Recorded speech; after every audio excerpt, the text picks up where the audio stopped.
하나님의 말씀 요한계시록 19장 1절에서 10절 다 같이 한 목소리로 읽겠습니다. 시작. 이 일 후에 내가 들으니 하늘에 허다한 무리의 큰 음성 같은 것이 있어 이르되 할렐루야 구원과 영광과 능력이 우리 하나님께 있도다. 그의 심판은 참되고 의로운지라. 음행으로 땅을 더럽게 한 큰 음녀를 심판하사 자기 종들의 피를 그 음녀의 손에 갚으셨도다 하고 두 번째로 할렐루야 하니 그 연기가 세세토록 올라가더라. 또 24장로와 네 생물이 엎드려 보좌에 앉으신 하나님께 경배하여 이르되 아멘 할렐루야 하니 보좌에서 음성이 나서 이르시되 하나님의 종들 곧 그를 경외하는 너희들아 작은 자나 큰 자나 다 우리 하나님께 찬송하라 하더라. 또 내가 들으니 허다한 무리의 음성과도 같고 많은 물소리와도 같고 큰 노랫소리와도 같은 소리로 이르되 할렐루야 주 우리 하나님 곧 전능하신 이가 통치하시도다. 우리가 즐거워하고 크게 기뻐하며 그에게 영광을 돌리세. 혼인기약이 이르렀고 그의 아내가 자신을 준비하였으므로 그에게 빛나고 깨끗한 세마포 옷을 입도록 허락하셨으니 이 세마포 옷은 성도들의 옳은 행실로다 하더라. 천사가 내게 말하기를 기록하라. 어린 양의 혼인잔치에 청함을 받은 자들은 복이 있도다 하고 또 내게 말하되 이것은 하나님의 참되신 말씀이라 하기로 내가 그 발 앞에 엎드려 경배하려 하니 그가 나에게 말하기를 나는 너와 및 예수의 증언을 받은 내 형제들과 같이 된 종이니 삼가 그리하지 말고 오직 하나님께 경배하라. 예수의 증언은 예언의 영이라 하더라. 아멘. 하나님 우리가 주의 말씀 앞에 섭니다. 하늘문을 여셔서 주의 얼굴빛을 비춰주시고 우리의 심령 가운데에 아버지를 사랑하는 마음과 주님을 사랑하는 마음과 또 하나님을 경배하고 경외하는 그런 삶을 아버지 하나님 형성하여 주시길 간구합니다. 주님께서 우리를 지도하여 주시고 인도하여 주시고 일깨워 주시며 하나님 우리가 이 말세에 주님 만나고 주님을 사모하며 그렇게 준비되어가는 그리스도의 신부로 단장되게 하여 주시옵소서. 말씀을 전하는 종을 붙들어 주시고 주님의 마음으로 그렇게 이 말씀을 선포할 수 있도록 인도하여 주시옵소서. 예수 그리스도의 이름으로 기도합니다. 아멘. 할렐루야. 우리는 주님의 가르침을 따라서 이렇게 기도하죠. 나라가 임하시오며 뜻이 하늘에서 이룬 것 같이 땅에서도 이루어지이다. 우리는 나라 임하옵시며 혹은 나라가 임하시오며 이렇게 기도하는데요. 이게 이제 그 나라가 어떤 나라죠? 영문으로 된 이제 주기도문에서는 Thy Kingdom 혹은 Your Kingdom 이렇게 되어 있어요. 그래서 아버지의 나라예요. 당신의 나라, 아버지의 나라예요. 하나님의 왕국을 의미합니다. 이 기도는 그래서 이 땅을 하나님의 뜻대로 세우시고 다스리시는 새로운 가버먼트, 그러니까 통치체계, 정부, 정권을 고대하면서 간구하는 거예요. 우리가 사는 대한민국은 민주공화국입니다. 헌법에 처음에 나오잖아요. 그죠? 우리나라는 이제 선거를 통해서 시민들이 지도자를 뽑죠. 지도자를 뽑아서 그 권력을 위임하는 민주정 국가예요. 지금 우리 사회 구성원 중에는 이제 새로운 정부의 출현을 간절히 바라는 사람들이 많이 있습니다. 반면에 어떤 사람들은 절대 정권은 교체만은 안 돼라고 그렇게 바라는 사람들도 있죠. 심지어 이제 권력을 잡은 어떤 사람들은 선거를 통해서 유지되는 이 권력의 연약함을 못 견디고 시스템 자체를 뜯어고쳐서 영구 집권을 하고 싶어 하기도 합니다. 정권 교체를 바라지 않는 사람들은 왜 그렇죠? 또 정권 교체를 바라는 사람들은 왜 그렇죠? 정권 교체를 바라지 않는 사람들은 아마도 지금 현 상태가 너무 좋아서 지금 이 현 상태에서 얻는 이득이나 즐거움이 너무 많아서 좋은 사람들이겠죠? 근데 정권 교체를 바라는 사람들은 어떨까요? 지금의 이 통치 체계 안에서, 시스템 안에서 힘들고 고통을 느끼는 그런 사람들이라고 할 수 있을 거예요. 그리스도인이 하나님의 왕국을, 아버지의 나라, 하나님의 왕국을 강구한다는 것은 이 그리스도인이 믿는 이들이 이 세상의 시스템에서 고통을 겪으며 살고 있다는 것을 전제합니다. 제가 설명을 잘했나요? 이 세상 왕국의 통치와 이곳에서 누리는 삶이 너무 행복하고 좋으면 하나님의 왕국을 진심으로 고대할 수 있을까요? 없을까요? 없어요. 그리스도인은 세상에 살지만 그 세상 왕국의 시스템 속에서 고통을 느끼는 사람들입니다. 그래서 그리스도인은 전 우주적인 정권 교체를 희망하면서 갈망하면서 기도하는 사람들이에요. 그러니까요, 이 세상 왕국의 입장에서 보면 이 세상 사람들의 입장에서 보면 믿는 이들은 우리와 함께하지 않는 이방인들, 세상 입장에서 믿는 이들을 보면 우리와 함께하지 않는 이방인들인 거예요. 그래서 성경은 믿는 이들의 정체성을 나그네와 거류민이라고 부릅니다. 그렇게 번역된 성경 단어를 요즘 우리가 자주 쓰는 단어로 표현하자면 이주민 혹은 체류자 그리고 난민입니다. 수년 전에 이 시리아에서 대거 난민이 발생했잖아요. 그래서 유럽으로 막 건너가기도 하고 그분들이 우리나라에 대한민국의 문도 두드렸었어요. 그래서 이제 우리 사회는 이제 사람들이 물론 정부가 결정하지만요. 그래도 여론이라는 게 있잖아요. 사람들이 그 사람들을 어떻게 해야 돼? 이거 어떻게 해야 돼? 하는지 매우 이제 논란도 있었고 고민했었어요. 절대 받아서는 안 됩니다! 하는 입장도 있었어요. 왜 그랬죠? 응? 무서워서, 맞아요. 좋은 대답입니다. 왜요? 그 시리아 사람들 대부분이 이슬람교도이고, 우리의 이슬람에 대해서 잘 모르잖아요. 그렇죠? 그리고 이제, 미국 드라마 이런 거 보면은 다 테러리스트로 나오잖아. 실제로도 테러를 행하는 극단주의자들이 있고, 그래서 그 사람들 중에 테러리스트들이 있을지 몰라. 그래서 너무 위험해. 라는 의견은 일반 국민들 사이에서도 굉장히 많은 공감을 받았어요. 저는 지금 그 의견에 동조한다는 이야기를 하려는 것이 아니에요. 제가 말씀드리고 싶은 것은요. 이 보통 사람들은, 평균적인 사람들은 보통 낯설고 우리와 섞이지 않는 타인들에 대해서 두려움을 느낀다는 이야기예요. 애굽 사람들이 고센 땅에서 그렇게 막 번성하는 히브리인들에 대해서 느낀 두려움이 바로 그런 거예요. 이러한 두려움은 근데 쉽게 증오로 바뀝니다. 그래서 요셉을 모르는 세대가 애굽을 통치하게 됐을 때 그들이 히브리인을 억압하는 그런 정책을 펼쳤던 거예요.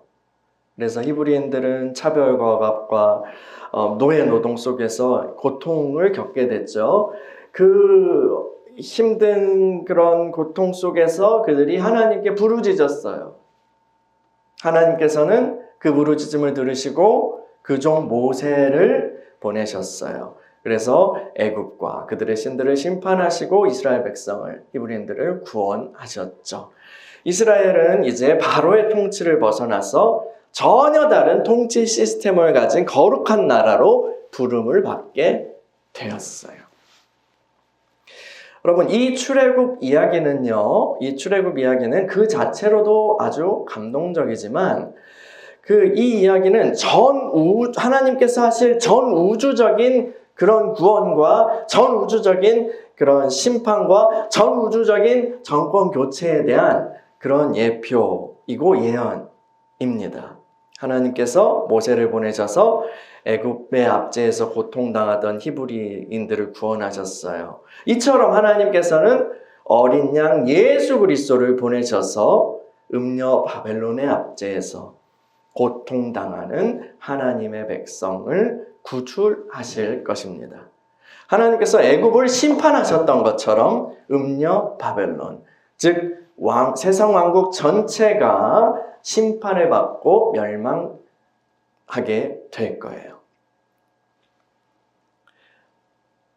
이 세상 왕국에서 고통당하면서 신음하던 많은 사람들, 많은 하나님의 백성들의 기도, 그리고 억울하게 살해당한 그 사람들의 한 맺힌 부르짖음이 하나님 앞에 쫙 있어요. 그 기도가 하나님 앞에 쫙 있어요. 그들이 드리는 기도가 바로 주님이 가르쳐 주신 나라가 임하시오며 에요. 당신의 나라가 임하옵시며예요. 그래서요, 이 하나님 나라의 도래는, 하나님 나라가 이 땅에 임하시는 것은 한 맺힌 기도를 드리는 사람들에게 주시는 하나님의 기도 응답인 거예요. 믿는 이들 안에 계신 성령님은 우리 안에서 이 한 맺힌 탄식으로 간구하시는 분이에요. 여러분이 그래서 성령 안에서 방언으로 기도할 때 내 마음은 이제 좋은 직업, 좋은 차, 좋은 그런 걸로 이렇게 할지라도 성령께서 주시는 마음은 그게 아니에요. 성령께서 주시는 기도의 언어로 우리가 기도할 때 우리는 우리의 영으로 뭘 기도하고 있냐면 한 맺힌 탄식으로 하나님 나라의 도래를 기도하고 있는 거예요. 우리들뿐 아니라 모든 피조물이 주님의 아들들이 나타나는 것을 통해서 하늘의 통치가 이 땅에 도래할 그날만을 고대하며 신음하고 있다라고 사도는 말했어요. 이 우리가 읽은 계시록 19장의 초반부는 드디어 이 한 맺힌 기도의 응답을 받고 온 땅과 하늘이 하나님을 찬양하는 장면을 보여주고 있어요.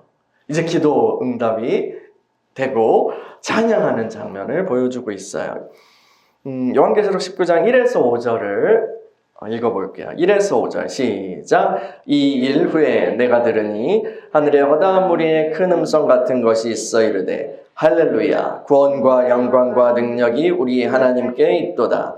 그의 심판은 참되고 의로운지라 음행으로 땅을 더럽게 한 큰 음녀를 심판하사 자기 종들의 피를 그 음녀의 손에 갚으셨도다 하고 두 번째로 할렐루야 하니 그 연기가 세세토록 올라가더라. 또 24장로와 네 생물이 엎드려 보좌에 앉으신 하나님께 경배하여 이르되 아멘 할렐루야 하니 보좌에서 음성이 나서 이르되 하나님의 종들 곧 그를 경외하는 너희들아 작은 자나 큰 자나 다 우리 하나님께 찬송하라 하더라. 아멘. 하늘에 있는 허다한 무리가 할렐루야 하면서 하나님을 찬양합니다. 계시록 6장의 환상에서 주님이 어린 양 주님이 다섯째 인을 떼실 때에 이 하나님께 탄원하는 한 맺힌 기도를 드린 그 순교자의 영혼들이 등장한 것을 기억하실 거예요. 그들은 땅에서 주님의 말씀을 지키면서 살다가 핍박당하고 죽임당한 사람들이에요. 그들이 하나님께 주여 언제 우리의 원한을 갚아주실 거예요? 라고 언제까지 기다려야 돼요? 라고 간구했을 때 하나님께서는 잠시 기다리라고 말씀하세요. 그러면서 그들의 친구와 형제 종들도 그들과 같이 죽임을 당하고 그 수가 찰 때까지 기다려라 라고 말씀하세요. 그래서 이제 이 기다림의 기간이 펼쳐지죠. 이 기다림의 기간은 또 하나님의 오래 참으심의 시간이라고 그랬어요. 그 기간 동안 하나님께서는 교회를 통해서 성령의 능력을 받은 교회를 통해서 예수 그리스도 어린 양의 복음을 전파하게 하시죠. 그 사역의 결과로 각 나라 족속으로부터 허다한 무리가 하나님께 나오게 돼요. 이들은 역사 속에, 우리를 포함해서 역사 속에 사는 모든 믿는 이들이에요. 그들은 각자 자기의 시대에 주어진 믿음의 싸움을 싸우고 끝까지 그리스도 안에서 살다가 죽은 모든 그리스도인들입니다. 근데 이 사람들이 여기에 또 등장하는 거예요. 이 허다한 무리 사람들이 하늘에서 바벨론의 멸망을 이제 보고 하나님 나라의 도래를 바라보면서 할렐루야 하면서 찬양하는 거예요. 여러분, 하나님께서는요, 공의의 하나님이십니다. 그래서 모든 죄악은 심판을 받게 돼요. 이 땅에서 어떤 악인들은 심판을 받기도 하죠. 그 죄값을 치르는 것 같아요. 그런데 어떤 사람들은 아주 그냥 잔악한 짓을 저지르고도 떵떵거리며 살다가 평안하게 자연사하기도 해요. 이것을 보고 우리는 어떻게 이럴 수 있을까 하면서 마음이 상하기도 하고 또 스스로 뭔가 복수할 계획을 짜기도 해요. 스스로 복수했던 사람들, 복수를 굉장히 잘한 사람들이 유대인들이에요. 2차 세계대전에서 이 유대인들이 나치에 의해서 대량 학살 당하잖아. 아주 끔찍한 홀로코스트 사건이 일어나는데 이 전후에 세계 각지에 흩어져 있던 유대인들이 나라를 세우게 됩니다. 나라를 세우고 이 나치의 전범들과 나치의 부역자들을 찾아다니면서 복수를 하고 다녀요. 그 나치 전범 중에는 재판을 받은 사람들도 있었지만 도망쳐서 교묘하게 성형수술하고 막 남미나 이런 데에 그렇게 숨어 살았던 사람들도 있거든요. 근데 막 수십 년이 지난 후까지 이 이스라엘의 정보기관 모사드라고 하죠. 그 모사드에서 끝까지 추격해서 그 사람들 잡아내고 제거했어요. 이게 모세율법에 나온 것처럼 눈에는 눈, 이에는 이로 한 거죠. 그런데 말이죠. 끈질긴 복수자가 되는 것은 성경이 우리에게 원하는 것은 아니에요. 성경은 원수 갚는 것은 하나님께 있으니 하나님의 진노하심에 맡기라고 말해요. 하나님께서는 우리의 억울함을 알고 계십니다. 우리 사람들의 불의를 알고 계십니다. 하나님께서는 그 모든 것을 갚아 주실 거예요. 여러분, 이스라엘 모사드의 능력이 정말 대단해요. 그렇죠? 정말 대단하다고 하지만 이 심판하시는 하나님은 하나님의 그 손에 그 능력에 비할 바가 아니에요. 그렇죠? 내가 새벽 날개 치면서 그 바다를 건너갔는데 거기 주님이 계셨다. 주님 낯을 피해가지고 하루 종일 날개 쳐가지고 저쪽으로 피했더니 지구 반대편으로 피했더니 거기 주님이 계셨다 그러잖아요. 근데 만약에 그게 사랑의 손길이 아니라 심판의 손길이라고 생각해 보세요. 너무 무섭잖아요. 그런데 하나님께서는 그렇게 심판하시죠. 이 세상의 악인들 중에는 법을 이용해서 처벌을 면하기도 하고 권력과 돈을 사용해서 도망치기도 해요. 그건 정말 화가 나는 일이죠. 세상 이래서는 안 되잖아요. 맞아요. 세상 이래서는 안 되죠. 그런 마음, 이래서는 안 돼 하고 분노하게 하는 게 바로 정의감으로부터 나오는 거죠. 그런데 그 우리가 정의감을 느끼는데 이 정의감의 원본이 어디 있어요? 그 정의감을 주신 분. 정의감의 원본이 바로 하나님의 마음이에요. 공의의 하나님이요. 인간에게 정의감이라는 것을 주신 분이 하나님이시라고요. 그 하나님, 우리가 이 세상 이래서는 안 되는데 라고 느낀다면 하나님께서는 어떻게 느끼실까요? 하나님께서는 반드시 그 불의를 심판하십니다. 우리 하나님께 주신 정의감으로 인해서 우리가 불의에 분노할 수 있지만, 그런데 그 분노가 지나쳐서 혹은 복수심으로 막 불타올라서 하나님을 의심하는 데까지 나가서는 안 될 거예요. 모든 악이, 여러분, 성경은 모든 악이 결국은 심판받게 된다고 이야기해요. 이 세상의 모든 악의 체제, 그 실체인 음녀 바벨론이 심판받았습니다. 모든 것이 파괴되고 연기만 올라오는 그 장면을 요한이 봐요. 여러분, 그것을 우리도 보기를 원합니다. 이 땅에 그 악 속에서 신음하며 살아갔던 모든 사람들, 억울하게 눈물 흘리며 죽어왔던 모든 사람들의 원한이 풀리는 날이에요. 주님의 날이요. 여러분, 홍해 사건 후에, 홍해를 건넌 후에 이스라엘 백성들이 이렇게 모세와 또 미리암과 여인들과 막 그 소고치면서 춤추면서 그렇게 찬양하잖아요. 그렇게 했던 것처럼 그 주님의 날에 하나님을 경외하는 모든 사람들은 할렐루야를 큰 소리로 외칠 거예요. 내 생물로 대표되는 모든 그 신음하던 피조물들도 할렐루야라고 외칠 거예요. 할렐루야.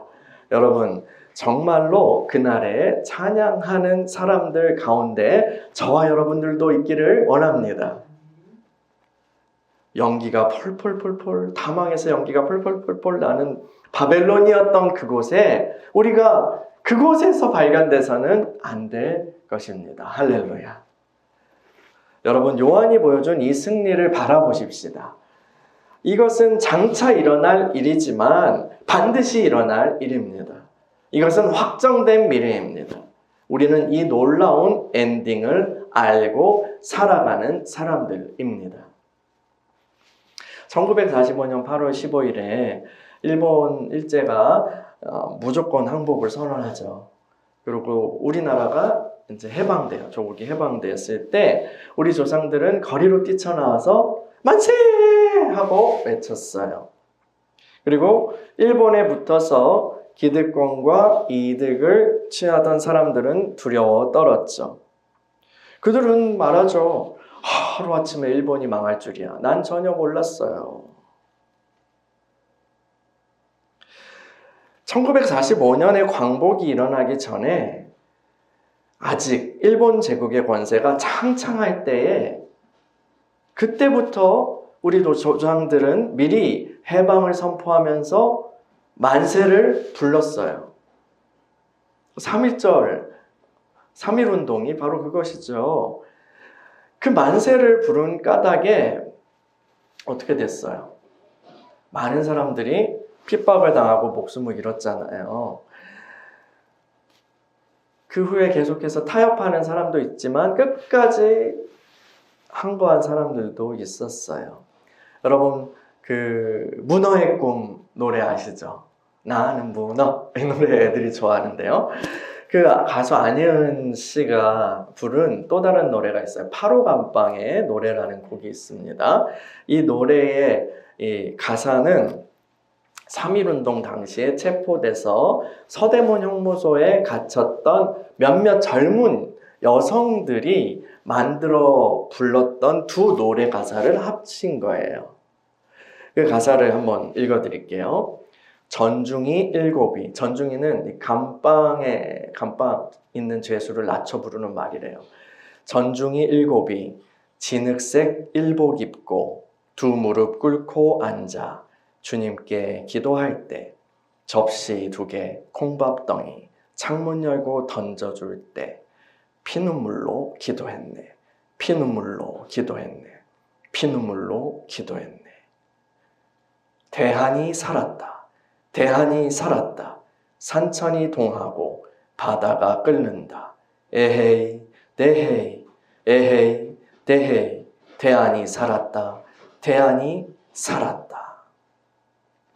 여러분, 감옥에서 이 시를, 이 노래를 지어 만들어서 불렀던 이 소녀들은 믿는 이들이었던 것 같아요. 유관순 그 누나도 믿는 이였잖아요. 이들은 혹독한 감옥 생활 속에서 주님께 간구했어요. 근데 그러다가 하나님의 응답을 받은 것 같아요. 하나님께서 이 조국 대한을 살려주실 것을 그래서 미리 바라본 거예요. 지금 그들은 갇혀있고 그들 눈앞에 있는 일제의 권세는 강력해요. 근데 하나님께서 이 대한을 살려주실 것을 바라보면서 미리 바라보면서 그들은 노래했어요. 에헤헤이 대헤헤이 대한이 살았다 대한이 살았다 하면서 말이에요. 여러분, 하나님께서 요한에게 이 계시록의 비전을 주신 것은 믿는 이들이 이와 같은 삶을 살아가도록 격려하시기 위함입니다. 큰 성 바벨론은 이 세상 왕국의 시스템은 강력한 권세와 영광을 자랑하지만 우리는 이 말씀을 통해서 그 끝을 알고 있습니다. 하루아침에 망하게 될 것을 알고 있습니다. 그것을 아는 우리는 그날을 바라보며 지금 미리 찬양할 수 있습니다. 할렐루야! 구원과 영광과 능력이 우리 하나님께 있도다 하면서 말이에요. 그래서 우리는 미리 바라보며 찬양하는 사람들이에요. 믿음은 바라는 것들의 실상이요, 보이지 않는 것들의 증거입니다. 우리는 하나님 나라의 도래를 고대하면서 한 맺힌 기도를 드리는 사람들인 동시에 믿음으로 그 나라를 바라보면서 기뻐하며 찬양하며 소망을 말하는 사람들입니다. 할렐루야, 할렐루야. 요한계시록 19장 6에서 8절을 읽어볼게요. 6에서 8절 시작. 또 내가 들으니 허다한 무리의 음성과도 같고 많은 물소리와도 같고 큰 우레소리와도 같은 소리로 이르되 할렐루야, 주 우리 하나님 곧 전능하신 이가 통치하시도다. 우리가 즐거워하고 크게 기뻐하며 그에게 영광을 돌리세. 어린 양의 혼인기약이 이르렀고 그의 아내가 자신을 준비하였으므로 그에게 빛나고 깨끗한 세마포 옷을 입도록 허락하셨으니 이 세마포 옷은 성도들의 옳은 행실이로다 하더라. 아멘. 허다한 무리의 찬양 소리가 계속해서 울려 퍼져요. 이제 바벨론의 통치가 끝나고 하나님의 나라가, 하나님의 왕국이, 하나님의 통치가 도래할 거예요. 정권의 교체예요. 우리는 이 땅에서 살 때에도요, 시민으로서 정의롭고 유능한 사람들이 정권을 잡도록 그렇게 분별하고 투표권을 행사해야 합니다. 오늘 우리 시편을 읽었잖아요. 시편 78편 주보에 처음에 우리 읽었잖아요. 그 끝부분에 보세요. 그 다윗을 하나님께서 세우셨어요. 양들 가운데서 이끌어내서 다윗을 세우셨고 그의 소유인 이스라엘을 기르게 하셨더니 그가 그들을 자기 마음의 완전함으로 기르고 그의 손의 능숙함으로 그들을 지도하였도다. 이렇게 했어요. 이 왕이 다윗이 자기 마음의 완전함으로 백성을 돌보았대요. 그것을 어떤 성경은 사심 없는, 이기심 없는 헌신으로 라고 번역하기도 해요. 또 고결한 심령으로 백성들을 돌보았다라고 표현하기도 해요. 그리고 두 번째, 그의 손에 능숙함으로 그들을 지도하였도다는 지혜로 사람들을 인도하였도다. 혹은 능숙한, 어떻게 해야 되는지를 알고 있는 그런 능숙함으로, 유능함으로 사람들을 지도하였도다라고 해석할 수 있어요. 번역할 수 있어요. 여러분, 다윗이 이러했고 그에게는 흠도 있었지만 이 왕이 궁극적으로 예표하는 바는 그리스도죠. 그러나 이것은 또한 우리가 지도자에게 기대하는 올바른 지도자 상이기도 해요. 우리가 어떤 사람을 또 선택할 때, 또 그들을 위해서 기도할 때 이러한 사람, 이러한 사람이 되도록 기도해야 되고, 또 이러한 분을 알아볼 수 있는 눈으로 우리가 그렇게 투표를 해야 될 거예요. 물론 인간 세상의 정부는 항상 선하지도 않고요, 늘 부패할 가능성이 있어요. 또한 모든 문제를 해결할 만큼 유능하지도 않아요, 사람들이요. 어떤 정부는 너무 악해서 공동체를 완전히 말아먹기도 하죠. 그래서 우리는 좋은 사람들이 권력을 잡을 수 있도록 노력해야 돼요. 그렇게 기도해야 돼요. 그러나 지나치게 기대해서는 안 돼요. 그들이 세상의 모든 문제를 해결해줄 구원자인 것처럼 그렇게 기대해서는 안 돼요. 그건 비현실적인 거예요. 우리는 새로운 정부에 대해서 기대와 소망을 품을 수 있지만 적절한 분량만큼 해야 될 거예요. 오직 그리스도께서 왕이신 하나님의 정부만이 이 세상에 또 우리의 모든 기대를 온전하게 충족시켜 줄 거예요. 하나님은 선하시고 그분은 전능하시죠. 이 세상에 어떤 왕들도요, 대통령도 어떤 정부도 그래서 하나님이 받으셔야 할 찬양과 경배를 받아서는 안 돼요. 사람들이 이제 뭐 대선 때나 되면 이쪽이고 저쪽이고 막 환호하잖아요. 그 사람들이 환호하더라도 이제 의로운 지도자라면 그것을 취해서는 안 될 거예요. 오직 하나님께 영광을 돌려야 해요. 느부갓네살 왕을 기억하세요? 다니엘서에 나오는 바벨론의 느부갓네살 대왕이요. 이 사람 대단한 사람이잖아요. 근데 어느 날 딱 성에서 자기가 해놓은 일을 딱 보면서 나는 너무 대단하다. 난 신인가? 이러다가 갑자기 그냥 하나님이 치시죠. 그래서 막 거의 이제 미친 짐승처럼 정신 나간 광인으로 몇 년을 지내야 했어요. 사도행전에 나오는 헤롯 아그리파 1세라는 왕이 있는데 이 사람도 굉장히 유능한 왕이었어요. 사람들이 그 연설하는 거 보고 오 신의 음성이다 막 이래요. 근데 그 헤롯 아그리파 1세가 그것을 그때 하나님께 영광을 돌리지 않았어요. 그래서 어떻게 됐어요?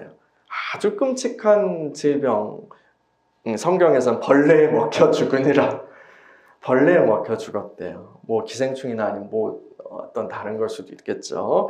그것으로 사망했어요. 여러분 세상 돌아가는 것을 보니까요, 우리가 곧 어떤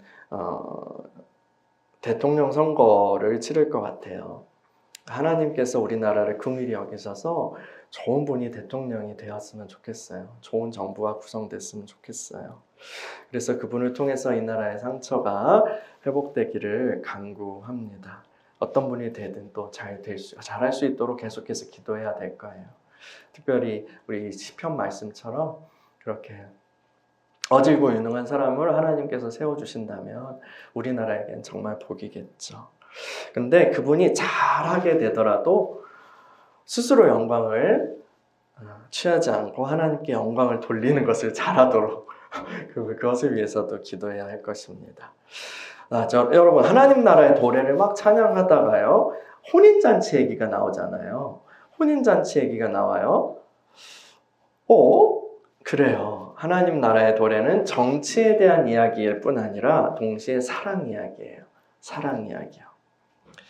하나님의 통치를 행하실 왕이 오실 거예요. 그분은 어린 양 예수 그리스도이시죠. 그리고 교회는 그분을 기다리는 그분의 백성들이에요. 왕국의 백성들이에요. 그런데 예수님과 우리들의 관계는 단순히 주종 관계만은 아니에요. 주님은 우리를 더욱더 영광스러운 위치로 불러주셨어요. 교회는 그리스도의 신부로 부름을 받았어요. 우리는 신랑을 기다리는 신부예요. 여러분 혼인 관계는요, 이 세상에서 혼인 관계는 인간관계 중에서 가장 친밀한 연합입니다. 왕으로 오시는 주님은 모든 것을 다스리실 것인데 홀로 하지 않으시고 우리와 함께 그 일을 하시기를 원하셨어요. 주님이 누리는 모든 것을 함께 나누길 원하셨던 거예요. 놀랍지 않아요? 이 세상 왕들 중에 권력 나누길 좋아하는 왕들이 있어요? 이 세상 사람들의 중에 유산을 함께 나누고 그걸 즐겨하는 사람들은요, 없어요. 권력과 재산을 나누기 싫어서 형제를 배신하고 심지어 죽이는 일도 하는 게 세상이에요. 우리 뭐 왕자의 난 이런 거 많잖아요. 조선시대 때도 있고, 그리고 저기 그 엄청난 부자 사우디아라비아의 그 지도자 빈 살만 그 사람도 자기 형제들을 그냥 막 잡아가지고 그 고통스럽게 고문하고 그래서 다 뺏었어요. 그래서 지금 그 위치에 오른 거예요. 무서운 사람이죠. 그런데 이 온 우주의 모든 것을, 하늘과 땅의 모든 권세를 받으신 왕이신 그 주님께서는 그분의 백성들과 그것을 함께 나누길 원하신대요. 그분의 반려자로서 함께 하기를 원하시는 거예요. 놀랍지 않아요? 놀랍지 않아요? 여러분, 천국에 간다 우리가 그렇게 얘기하잖아요. 그러면 천국이 임한다는 것이 더 맞는데, 근데요, 천국을 유업으로 받는다는 것도 우리는 잘 생각하지 않아요. 그게 어떤 의미인지. 주님이 받으신 그 통치권과 이 땅을 주님의 반려자로서 함께 소유하게 된다는 거예요. 생각해 보셨어요? 그래서요, 주님께서는 우리가 이 땅에서 살 때에 우리에게 기도하게 하시고 또 섬기게 하시고 때로는 사명을 가지고 일하게 하시고 하시는 거예요. 그게 뭐냐면 주님의 일에, 하나님 나라의 일에 동참시키시는 거예요. 물론 우리는 하나님께서 하시는 일에 비하면 아주 미미한 일을 하지만 그분과 그분의 나라의 사역에 동참함으로 주님의 동반자로서의 주님과 그 모든 것을 함께 나눌, 함께 다스릴 동반자로서의 명분을 쌓게 하시는 거예요. 이해가 되세요? 요즘 사람들 이혼 많이 하잖아요. 근데 그게 이제 재산 분할을 하잖아요. 그렇죠? 근데 그 배우자가 물론 법에서 정한 어떤 비율이 있지만 재산 기여도라는 거를 따져요. 기여도가 하나도 없으면 이제 많이 못 가져가고, 기여도가 많으면 그런 거야. 이혼이라서 적절한 비율은 아닌데, 여러분들, 우리가 주님과 함께 주님과 결혼해서 같이 주님의 재산을 공동 명의로 받게 되는데, 그거를 할 수 있는 그 명분을 쌓게 하시는 게 이 땅에서의 사역인 거예요. 왜 기도하게 하셔요? 하나님 하시면 되잖아요. 우리 불평할 수 있어요. 그렇죠? 하나님 뜻대로 그냥 하시면 되잖아요. 왜 굳이 우리를 이렇게 기도하게 하시는 거야? 하나님은 우리와 함께 이걸 하기를 원하시는 거예요. 그리고 그 지분을 주기를 원하시는 거예요. 함께 다스리는 지분을요. 그러니까 여러분, 하나님께서 뭘 감당하게 하실 때에 불평하지 마십시다. 주님이 직접 하시지 왜 나를 시키세요? 이렇게 말하지 말자고요. 사실은 따지고 보면 주님이 거의 다 하셔요. 주님이 거의 다 하시고 우리는 그냥 거기에 숟가락만 얹는 거들 뿐이에요. 그런데 그렇게라도 하게 하심으로써 그 공로를 우리에게 돌리시고 장차 주님의 나라가 도래할 때에 상 주실, 땅을 나누시고 권력을 나누시고 유산을 나누실 명분을 쌓게 하시는 거예요. 여러분, 주님이 이렇게 좋은 분이에요. 우리가 이렇게 영광스러운 부르심을 받았다니까요. 아세요? 이 땅에서 우리가 많은 일을 근데 하지 않더라도요, 신랑을 기다리는 신부에게 가장 중요한 건 뭘까요? 가장 중요한 거. 그것은 의리, 정절. 좀 옛날형으로 하면 정절이죠. 춘향전 이야기에서요. 춘향전 이야기, 우리가 알고 있는 이 해피엔딩 버전의 춘향전 이야기에서 이제 만약에 춘향이가 변학도의 수청을 들고 그의 첩으로 들어갔다면 어떻게 됐을까? 이몽룡이 장국제해가지고 암행어사로 딱 왔을 때 변학도를 심판할 때 춘향이도 나락으로 함께 갔을 거예요. 혹은 부끄러워서 숨었겠죠. 우리가 잘 아는 해피엔딩 버전의 춘향전에서는 근데 춘향이가 끝까지 그 의리를 지키고 양반의 그 이몽룡의 정실 부인, 기생의 딸이었잖아요. 근데 정실 부인으로 신분이 상승하게 됩니다. 주님은 그분의 신부에게 우리들에게 이와 같은 정절을 요구하십니다. 바벨론이 이 세상이 주는 술잔이 너무 달콤하다 하여도, 그리고 짐승이 휘두르는 몽둥이가 아무리 무서워도 끝까지 신랑을 배신하지 않는 그 의리를 우리에게 요구하십니다. 그 정절과 의리, 그것이 신랑이신 예수님께 대한 사랑이에요. 그 의리는 바벨론의 길을 따라 걷지 않는 것, 그것을 포함합니다. 짐승의 표를 받지 않는 것, 그것을 포함합니다. 다른 삶의 방식을 택하는 거예요. 그리고 단순히 세상의 방식을 따르지 않는 것을 포함하지만 더 적극적으로 어린 양의 길을, 주님의 길을, 사랑의 길을 따라가는 그런 삶으로 표현돼요. 그것이 바로 성도의 옳은 행실이죠. 힘과 돈이 전부인 이 세상의 법칙을 따르지 않고 사랑과 공의의 길을 따라 걷는 삶이요. 끝까지 길을 걸어가는 사람들은 주님이 오실 때에 뭘 입히신다고요? 그 모든 그 행실이 어떻게 변할까요? 아름다운 웨딩드레스로 웨딩드레스로 변할 거예요. 예비 신부들이요, 그 결혼식 할 때 웨딩드레스 입기 위해서, 웨딩드레스 준비하기 위해서 얼마나 많은 노력을 해요. 한 번 입는 옷이잖아요. 근데 굉장히 많은 돈이 들어요. 요즘은 더 올랐더라고요. 그리고 뭘 어떻게 몇 번 보여주고 이런 거에 옵션까지 다 붙어서 돈이 계속 올라가요. 그리고 그 돈도 문제지만 그 옷에 몸을 맞춰야 되잖아요. 그 옷에 몸을 맞추기까지 다이어트와 운동의 그 험난한 길을 이 신부들이 견뎌요. 그날 하루 이 예복 입기 위해서 이렇게 노력을 합니다. 그렇다면 영원한 운명이 결정되는 그 결혼식을 위해서는 우리가 어떻게 해야 하겠습니까?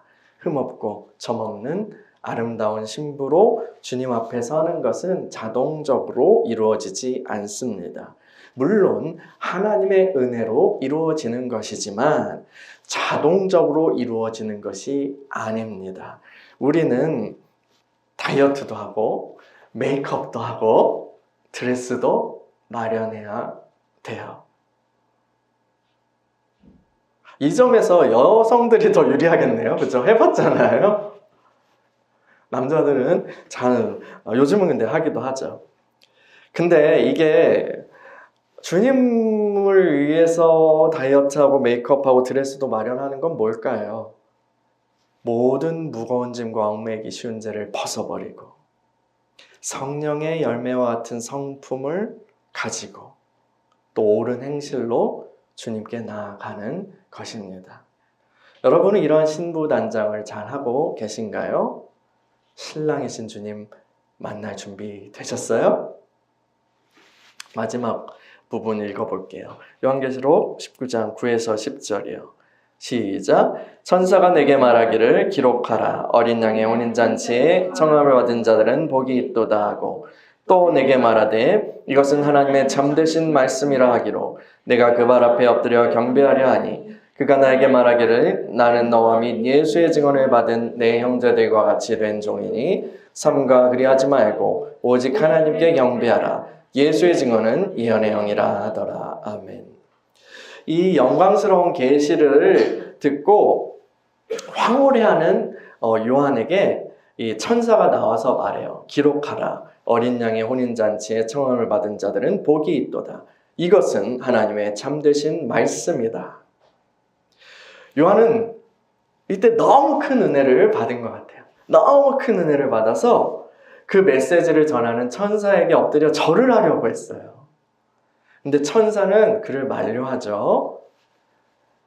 그는 이렇게 얘기해요. 나도 당신과 다른 형제들과 같이 예수의 증언을 받은 종입니다. 그러니까 오직 하나님께만 경배하십시오. 하나님께서는 교회 가운데 예언의 영을 부어주셨어요. 그것을 통해 예수님을 증거하게 하시죠. 그것은 교회가 스스로의 영광을 얻기 위한 것이 아니라 예수님께 영광 돌리기 위한 거예요. 특별히 설교자들은, 그 중에서도 설교자들은 특별히 이 예언의 영을 가지고 그리스도의 말씀을 전파하는 귀한 직분을 받은 사람들입니다. 성령 안에서 그 말씀의 사역을 감당할 때에 그리스도의 영광과 생명이 나타나요. 그래서 회중들은 그 말씀을 듣고 큰 은혜를 경험하고 하나님을 만나게 되죠. 저는 그래서 설교자로 살 수 있다는 것이 참으로 행복합니다. 그런데 어떤 경우 설교자들은 큰 함정에 빠지기도 해요. 사람들이 설교자를 좋아하고 존경하는 것을 넘어서 숭배하게 되는 일이 발생할 수 있기 때문이에요. 그때에 하나님의 은총을 입은 그런 사역자라면 사람들이 막 이렇게 지나친 찬송을 할 때, 찬양을 할 때 그때에 두려워 떨면서 하나님 살려주세요 이렇게 하는 게 맞아요.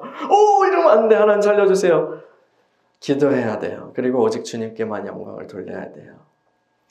그런데 거기에서 그렇게 하지 않고 사람들이 자신에게 돌리는 그 영광과 찬사에 맞들이기 시작하면 아무리 건전한 복음을 전하는 그래 사역자라도 혹은 커다란 사역을 일궈낸 사역자라고 해도 그때서부터 지옥으로 가는 엘리베이터를 탄 거예요.